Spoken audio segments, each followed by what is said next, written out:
ఎన్టీఆర్ జిల్లాలో వరద బాధితులను ఆదుకోవడానికి ప్రభుత్వం, స్వచ్ఛంద సంస్థలు సహాయ ఏర్పాట్లు ముమ్మరం చేశాయి. బాధితులకు ప్రభుత్వం పునరావాస కేంద్రాలు ఏర్పాటు చేసింది.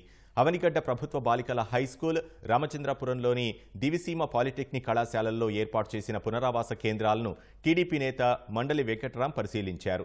శిబిరంలో భోజనం చేసి ఆహారం నాణ్యతను పరిశీలించారు. రెడ్ క్రాస్ వాలంటీర్లు వరద బాధితులకు సాయం అందించారు. కంచుకచెర్ల మండలం చెవిటికల్లు గ్రామంలోని లోతట్టు ప్రాంతాల ప్రజలను అధికారులు పునరావాస కేంద్రాలకు తరలిస్తున్నారు. చందర్లపాడు మండలంలో కృష్ణా, మున్నేరు వరద ధాటికి వేలాది ఎకరాల పంట నీట మునిగింది. చింతలపాడు, తోట్లవర్లపాడు మధ్య ఉన్న విద్యుత్ స్తంభాలు నేలకూలాయి. దీంతో తుర్లపాడు, తోటరావులపాడు గ్రామాలు అంధకారంలో మునిగాయి. కోడెపల్లి సమీపంలో కృష్ణానది వరద రహదారిపై చేరి మిర్చి, పత్తి పొలాలు నీట మునిగాయి. జగ్గయ్యపేట వద్ద మున్నేరు వరద క్రమంగా తగ్గుముఖం పట్టి పోలంపల్లి డ్యాం నీటిమట్టం 12 అడుగులకు చేరింది. దీంతో లింగాల, పెనుగంచిప్రోల్లో నీట మునిగిన వంతెనలు బయటపడుతున్నాయి. తిరుపతమ్మ ఆలయం వద్ద ఉన్న దుకాణాలు మున్నేరులో గల్లంతయ్యాయి. వరద తీవ్రత నేపథ్యంలో తిరుపతమ్మ ఆలయంలో భక్తుల దర్శనాలను నిలిపివేశారు.